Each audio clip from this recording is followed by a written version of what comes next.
Good evening सभी को। आज मैं जैसे आप लोगों को बताई हूँ दो चार एक सीरीज आएगा मधुशाला का। तो मैं मधुशाला के सफ़र में हूँ, आपको बताई थी। आज मैं एक इस तरह के चैप्टर के साथ आई हूँ जिसकी एक झलक मैं आपके सामने सुनाती हूँ। मुसलमान और हिंदू हैं दो, एक मगर उनका प्याला, एक मगर उनका मदिरालय, एक मगर उनकी हाला।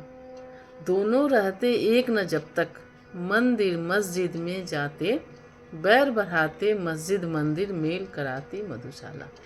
बैर बढ़ाते मंदिर मस्जिद मेल कराती मधुशाला। तो कितनी सुंदर पकती है ना। तो चलिए हम लोग आज इस सफ़र में जाते हैं। आज का सफ़र जैसे जैसे मधुशाला आगे बढ़ती है ना, हम लोग को थोड़ा डेप्थ में जाने का मौका मिलता है। तो आज हम शुरू करते हैं। देखिए कितनी ध्यान से समझने वाली बात है। साकी बनकर मुरली आई, साथ लिए कर में प्याला, जिनमें वह झलकाती लाई, अधर सुधारस की हाला। योगी राज कर संगत उसकी, नटवर नागर कहलाए, देखो कैसे कैसों को है नाच नचाती मधुशाला। यहाँ मधुशाला शब्द जो है ना, वो खो जाना, किसी साधना में लीन हो जाने का नाम है मधुशाला। तो साकी बनकर मुरली आई, साथ लिए कर में प्याला। मुरली श्री कृष्ण का जो बांसुरी था, जिसको हम मुरली कहते हैं, उस मुरली में इतना लीन हो गए। कृष्ण की जो मुरली से प्रेम जो था, उसका चर्चा यहाँ पर उन्होंने किया, जिसमें वह छलकाती लाई, अधर सुधारस की प्याला।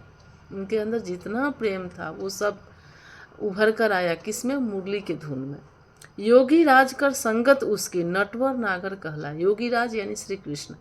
श्री कृष्ण ने मुरली का संगत किया तो क्या उनका नाम पड़ा? नटवर नागर। नटवर नागर किसको कहते हैं? नटवर नागर हम एक व्यक्ति को भी कह सकते हैं, एक प्लेस को भी कह सकते हैं। A place dedicated to Shri Krishna और inspired by his qualities of and legacy.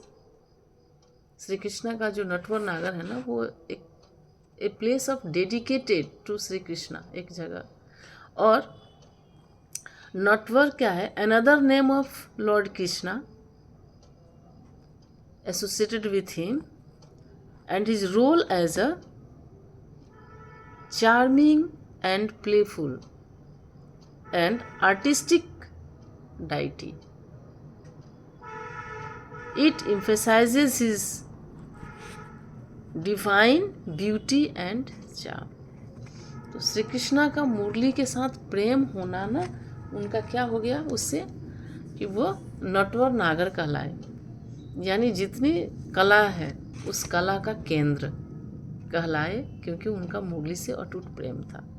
तो कितनी सुंदर लाइन है ये। आगे बढ़ते हैं। वादक बन मधुकाव्य क्रेता, लाया सुर सुमधुर हाला, रागिनिया बन साकी आई, भरकर तारों का प्याला। विक्रेता के संकेतों पर दौड़ लए आलापों में, पान कराती श्रोतागण को झंकृत वीणा मधुशाला। यहाँ पे कोई भी एक कला में, पढ़ाई में, किसी काम में अपने को जब वो बिल्कुल विलीन कर देता है, तल्लीन हो जाता है, तो क्या रिजल्ट आती है वो यहाँ पे समझाया गया है। चित्रकार बन साकी आता, लेकर तूली का प्याला। चित्रकार जो होता है ना, साकी उसको बोला है, उसने क्या आता है? एक तूली जिससे वो ड्राइंग करता है, उसका प्याला लेकर आता है, जिसमें भरकर पान कराता वह बहु रस रंगी हाला। उसके अंदर जितनी कला होती है, जितनी डेडिकेशन होता है ना, वो उस तूली से सारे को उड़ेल देता है। मन के चित्र जिसे पी पी कर रंग बिरंगे हो जाते। और हम लोग जैसे अज्ञानी लोग, जिनको चित्रकला का ज्ञान नहीं हो, वे लोग उन चित्रों को समझकर, देखकर बिल्कुल कैसे हो जाते हैं? रंग बिरंगे हो जाते हैं, उन रंगों में खो जाते हैं, उनकी कला को में विभोर हो जाते हैं। चित्रपटी पर नाच रही है एक मनोहर मधुशाला। और उस कलाकार की जो कृति होती है, वहाँ पर कोई नृत्य कर होता है, कला नृत्य कर रही होती है, जो सभी को विभोर कर देती है। घनश्यामल अंगूर लता से खींच खींच यह आती हाला, अरुण कमल कोमल कलियों की प्याली फूलों का प्याला, लोल हिलोरे साकी बन बन मानिक मधु से भर जाती, हंस मत होते पी पी कर मान सरोवर मधुशाला। यानी जितने भी कलाकार हैं वे अपनी सारी जिंदगी के अनुभवों को हमारे सामने रखते हैं और हम हंस हो जाते हैं। हंस मत होते पी पी कर, हम लोग सब हंस हैं। उनकी कलाओं को क्या करते हैं हम लोग, उनकी कलाओं का उपभोग करते हैं, उनकी कलाओं से हमें आनंद प्राप्त होती है। और मान सरोवर मधुशाला, और जो उन कलाकारों की जो कृतियाँ होती हैं वो मान सरोवर क्या है, एक ऐसा सुंदर सुगम एक झील है जिसकी पानी कभी ख़त्म नहीं होती। हिम श्रेणी अंगूर लतासी, फैली हिम जल है हाला, चंचल नदियां साकी बनकर भर लहरों का प्याला, कोमल कुल करों में अपने छलकाती निस्दिन चलती, पी कर खेत खरे लहराते भारत पावन मधुशाला। और हिम श्रेणी अंगूर लतासी, पहाड़ों पे जो बर्फ की श्रेणियाँ बनती है ना, बर्फ के ऊंचे ऊंचे टीले बनते हैं ना, वही तो पिघल करके पानी बनकर नीचे आते हैं, जिससे कलकलाती हुई नदियाँ आगे बढ़ती हैं और जिसको सींच सींच कर पूरे पोषण करती है वो पृथ्वी की। हर तरह से पृथ्वी को वो वसुंधरा को बहुत सुंदर और बहुत ही मनोहर बनाती हैं। चारों तरफ से सभी की प्यास को, तृष्णा को तृप्त करती हैं, चाहे वो खेत हो, चाहे वो पेड़ पौधे हो, चाहे वो मनुष्य हो, चाहे वो धर्मस्थल हो, जो भी हो, सभी की तृष्णा को मिटाती हैं। तो उन्होंने क्या कहा, हिम श्रेणी अंगूर लतासी, फैली हिम जल की हाला, चंचल नदियां साकी बनकर भरकर लहरों का प्याला। नदियों को जो साकी बनाता है, जो लहरें उसमें उड़ती है, वो तो हिमगिरी बहुत सबसे ऊंचे श्रेणी पे बैठा हुआ रहता है। कोमल कूल करों में अपने छलकाती निस्दिन चलती, कोमल कूल करों में अपने कर माने हाथ, उनके कोमल हाथ में नदियाँ जो होती है ना, वो सुंदर सी चीज़ें लेके चलती हैं। छलकाती निस्दिन चलती, पीकर खेत खरे लहराते भारत पावन मधुशाला। और जिसको उन नदियों के जल को पी करके खेत क्या कहते हैं, लहराते हैं, जिससे मनुष्य को शक्ति मिलती है, ताकत मिलती है, पोषण मिलती है। तो इन सब के पीछे क्या है, ऐसे ही उन्होंने दिया है कि जो साहित्य है वो हिमगिरी है, जहाँ से पिघल पिघल कर हमारे होठों तक आते हैं साहित्य, और हम उनको पी करके अपने जीवन को सुगम और सुंदर बनाते हैं। धीर सुतों के हृदय रक्त की आज बना रक्तिम हाला, वीर सुतों के वर शीशों का हाथों से लेकर प्याला, अति उदार दानी साकी है आज बनी भारत माता, स्वतंत्रता है त्रिशित कालिका बलि बेदी है मधुशाला। आप लोग बुरा मत मानिए, लेकिन इसको मेरे सारे शरीर के जो है ना, मतलब गुज़बुम हो गया। क्यों? क्योंकि ये जो इतनी प्यारी लाइन जो है, धीर सुतों के हृदय रक्त की आज बना रक्तिम हाला, हमारे देश के जो सपूत जवान थे, जो वीर शहीद बने, आज उनके रक्तों के ऊपर हम लोग पनप रहे हैं। वीर सुतों के वर शीशों का हाथों में लेकर प्याला, अति उदार दानी साकी है आज बनी भारत माता। ये जो भारत माता जिसको हम कहते हैं ना, वो बहुत सारे सपूतों का इसमें बलिदान है, शीश दे करके इसको भारत माता बनाया। स्वतंत्रता है त्रिशित कालिका, और आज जो हमें स्वतंत्रता मिली है ना, उसकी तुलना कवि ने किसके साथ किया है, त्रिशित कालिका। त्रिशित कालिका का ना, Fyers and powerful form of form blend of divine and intense attribute, यानी माँ काली जिसको हम कहते हैं, जिनके हाथ में खड्ग होता है, खप्पर होता है, त्रिशूल होता है, मुंड माला होती है गले में, वो कौन होती है, माँ काली। तो हमारी जो स्वतंत्रता है ना, वो त्रिशित कालिका है, वो बड़ी क्या है, फायर्स एंड पावरफुल है, blend of divine and intense attributes है इसके अंदर। हमारी जो स्वतंत्रता है ना, वो डिवाइन है, उसमें एट्रीब्यूट्स है, पावरफुल है वो। हम इसको अपने ग्रोथ में, अपने संकल्प में और अपनी बढ़ोतरी में इसको भरपूर हम इस्तेमाल कर सकते हैं। ये त्रिशित कालिका मतलब क्या है बोले तो, त्रिशित कालिका जो निर्भय है, जो वरदायिनी है, जो पालन पोषण करने वाली है, तो भारत माता जो है, आज स्वतंत्र भारत माता जो है, उनके अंदर वे सारे गुण हैं जो काली माँ के गुण हैं। और काली माँ को प्रसन्न करने के लिए रक्त जैसे दिया जाता है, वैसे ही वीर बलिदानों ने भारत माता को अपना रक्त दिया, अपना शीश अर्पण किया है, जिसे आज हमारी स्वतंत्र भारत माता माँ काली के रूप में प्रकट है, जिनको बहुत पावरफुल है वो, जिसको किसी का डर नहीं है, जो हमेशा अपने बच्चों को वरदान देने के लिए, उन्नति करने के लिए खड़ी। तो कितनी सुंदर लाइन है, स्वतंत्रता है त्रिशित कालिका। स्वतंत्रता क्या है? भारत माँ की स्वतंत्रता का उपमा किसके साथ दिया गया है? त्रिशित कालिका के साथ। त्रिशित कालिका माने जो अपने हाथों में खप्पर लेकर रहती है, वेरी पावरफुल। उनके जो नेत्र होते हैं ना, वो बहुत सोर्स ऑफ एनर्जी होते हैं, सोर्स ऑफ पावर होते हैं। बलि वेदी है मधुशाला, और जिन लोगों ने बलिदान दिया उस बलि वेदी पे, वही मधुशाला है जो सींचती है भारत माता की स्वतंत्रता। दूधकारी मस्जिद ने मुझको कहकर है पीने वाला, ठुकराया ठाकुर द्वारे ने देख हथेली पर हाला प्याला।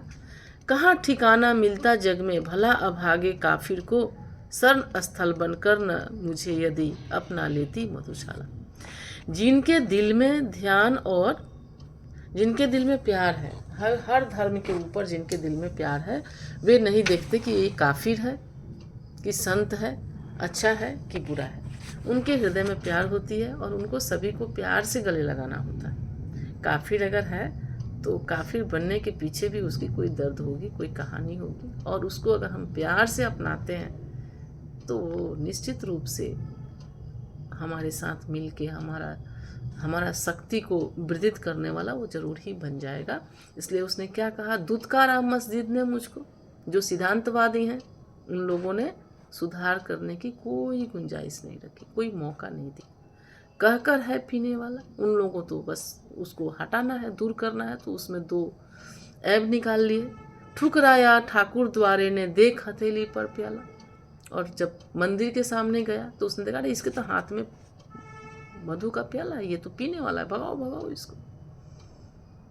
किसने नहीं सोचा कि उस प्याले के अंदर क्या है, कहीं वो भूखा तो नहीं, उसको पानी तो नहीं मिल रहा, इसलिए उसने प्याला पकड़ रखा है। दूधकारा मस्जिद ने मुझको कहकर है पीने वाला, ठुकराया ठाकुर द्वारे ने देख हथेली पर प्याला। कहाँ ठिकाना मिलता जग में भला अभागे काफिर को, शरण स्थल बनकर न मुझे यदि अपना लेती मधुशाला। जो बड़े सिद्धांतवादी हैं, बड़े प्रूफ्ड एजेंट्स हैं धर्म के, उनको दूसरों में बुरे को अच्छा बनाने का उनके पास कोई मंत्र नहीं है। वे क्या सिर्फ जानते हैं, वे जानते हैं जो भले हैं उनको अपनी गोद में बैठाओ, जो अच्छे हैं उनको अच्छा बनाओ, लेकिन जो बुरे हैं उनके प्रति उनकी दायित्व वो कभी नहीं, उनको तो दुत्कार कर दूर भगा दो, वे बुरे हैं, वे हमारे दर तक आने की काबिलियत नहीं। मुझे तो हंसी आती है ऐसे धर्मों पे, जो इंसान को इंसान बनने का मौका न दे, जो किसी के दुख दर्द को समझने के लिए उसके पास खड़ा ना हो, उसको दूर से ही दुत्कार दे, तो ऐसे धर्मों का क्या अर्थ होता है। तो मंदिर और मस्जिद दोनों को बच्चन जी ने एक साथ में ये उनके करतूतों का व्याख्या किया है। पथिक बना मैं घूम रहा हूँ, सभी जगह मिलती हाला, सभी जगह मिल जाता साकी, सभी जगह मिलता प्याला। मुझे ठहरने का है मित्रों, कष्ट नहीं कुछ भी होता, मिले न मंदिर मिले न मस्जिद, मिल जाता है मधुशाला। जो पथिक होते हैं ना, जो राही होते हैं ना, अपने धुन के पक्के होते हैं ना, भले उनको धर्म अपनाए ना अपनाए, हिंदू अपनाए ना अपनाए, मुस्लिम अपनाए ना अपनाए, उनको प्यार करने वाले और उस उनके धुन को समझने वाले उनको जरूर गले लगाते हैं। और वे जो गले लगाने वाले होते हैं ना, वे सभी धर्मों से ऊपर होते हैं, वे सभी मान्यताओं से ऊपर होते हैं, वे सभी प्रचलनों से ऊपर होते हैं। उनकी जो समझ होती है ना, वो काफ़ी सभी बैरियर्स से ऊपर उठने वाले वे होते हैं। सजे न मस्जिद और नमाजी, कहता है अल्लाह ताला, सज धज कर पर साकी आता, बन ठन कर पीने वाला। शेख कहाँ तुलना हो सकती मस्जिद और मदिरालय से, चिर विधवा है मस्जिद तेरी सदा सुहागन मधुशाला। सीमा रेखा से ऊपर उठ के जो लोग होते हैं ना, उसकी तुलना यहाँ पे मधुशाला के साथ की गई है। सजे न मस्जिद और नमाजी, कहता है अल्लाह ताला, सज धज कर पर साकी आता, बनकर बन ठन कर पीने वाला। मंदिर और मस्जिदों के बहुत सारे नियम कायदे कानून हैं। वे कायदे कानून कितनों को सुख पहुंचा रहे हैं और कितनों को दुख पहुंचा रहे हैं, ये सोचने का समय नहीं मंदिर के पास है, नहीं मस्जिद के पास है। शेख कहाँ तुलना हो सकती मस्जिद की मदिरालय से। उस मंदिर और उस मस्जिद का उन लोगों से क्या तुलना हो सकती है जो किसी धर्म को नहीं मानते हैं, मानव धर्म को मानते हैं, कबीर के जैसा। कबीर जी ने क्या कहा था, पाथर पूजे हरि मिले तो मैं पूजू पहाड़। हिंदू धर्मों के लिए कहा। मुस्लिम धर्मों के लिए क्या कहा, कंकर पाथर जोड़ी के मस्जिद दियो बनाए, तापर मुर्गा बांग दे, क्या बहरो भयो खुदा। तुम्हारा खुदा बहरा है क्या, जो दिल की आवाज़ नहीं सुनता, माइक में चिल्लाना पड़ता है, लाउड स्पीकर में चिल्लाना पड़ता है। दोनों धर्मों को कबीरदास ने लताड़ा और मानव धर्म को सबसे ऊपर रखा। और इसी मानव धर्म की तुलना आज मदिरालय से किया जा रहा है, जहाँ हिंदू और मुस्लिम्स को कोई डिवीज़न नहीं है, कोई उन लोगों में विविधता नहीं है, बल्कि वह उस दरवाजे पे सभी एक मनुष्य के रूप में स्वागत किए जाते हैं। तो शेख कहाँ तुलना हो सकती मस्जिद और मदिरालय से। तो वो जो जगह है ना मदिरालय, जहाँ सबके लिए प्यार है, उसकी तुलना नहीं मस्जिद से हो सकती है, नहीं मंदिर से, वे दोनों से ऊपर है। चिर विधवा है मस्जिद तेरी, सदा सुहागन मधुशाला। मधुशाला जाने वाले, उस धर्म को मानने वाले कभी दुखी नहीं होते, लेकिन हिंदू और मुस्लिम धर्म को मानने वाले बहुत सारे लकीरों में बंधे होते हैं, बहुत सारे जंजीरों में बंधे होते हैं, सीमाओं में घिरे होते हैं। बजी नफीरी और नमाजी भूल गया अल्लाह ताला, गाजगिरी पर ध्यान सुरा में मग्न रहा पीने वाला। शेख बुरा मत मानो इसको, साफ कहूँ तो मस्जिद को अभी जुगों तक सिखलाएगी ध्यान लगाना मधुशाला। बजी नफीरी, बजी का मतलब क्या होता है, एक प्ले गेम, और नफीरी मतलब ट्रम्पेट हॉर्न, गाजे बाजे उत्साह में जो किए जाते हैं ना, किसी धार्मिक अनुष्ठान में जो गाजे बाजे बजाए जाते हैं, नाच गान किए जाते हैं, उसको कहा बजी नफीरी। बजी नफीरी और नमाजी भूल गया अल्लाह ताला। नाच गान हुदंग में वे लोगों ने धर्म के वास्तविकता को भूल गए, आडंबर में धर्म की मूलभूत सिद्धांतों को भूल गए। आडंबर ही आडंबर रह गया बस, चाहे वो हिंदू धर्म हो या मुस्लिम धर्म हो। गाजगिरी पर ध्यान सुरा में मग्न रहा पीने वाला। और जो इन सब चीज़ों को छोड़कर ऊपर उठता है ना, उसको बहुत सारी तरह से परेशान किया जाता है, उस पर बहुत गाज गिरते हैं, लेकिन वो गाज का ध्यान नहीं करता, वो पीने में मस्त रहता है, वो अपनी धुन में मस्त रहता है। शेख बुरा मत मानो इसको, साफ कहूँ तो मस्जिद को अभी जुगों तक सिखलाएगी ध्यान लगाना मधुशाला। धर्म जो बैरियर खींच के रखे ना, धर्म के लोग जो सीमाएं बांध के रखे हैं ना, उनको अभी जुग लगेगा, सहस्त्र साल लगेंगे प्यार की भाषा को और प्यार से इंसान को मिलाने में। तो उसने कहा क्या, अभी जुगों तक सिखलाएगी ध्यान लगाना मधुशाला। मधुशाला जो है ना, वो वास्तविक मानवता धर्म को जानता है, वो वास्तविक अंदर के हर इंसान के अंदर के भगवान को पहचानता है।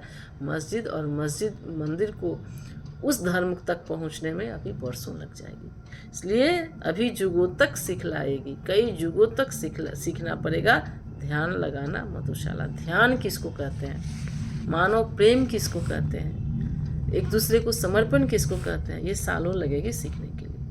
मुसलमान और हिंदू हैं दो, एक मगर उसका प्याला, एक मगर उसका मदिरालय, एक मगर उसकी हाला। चाहे वो हिंदू हो, चाहे मुस्लिम हो, चाहे कोई भी धर्म का हो, उसके शरीर का रक्त लाल ही है।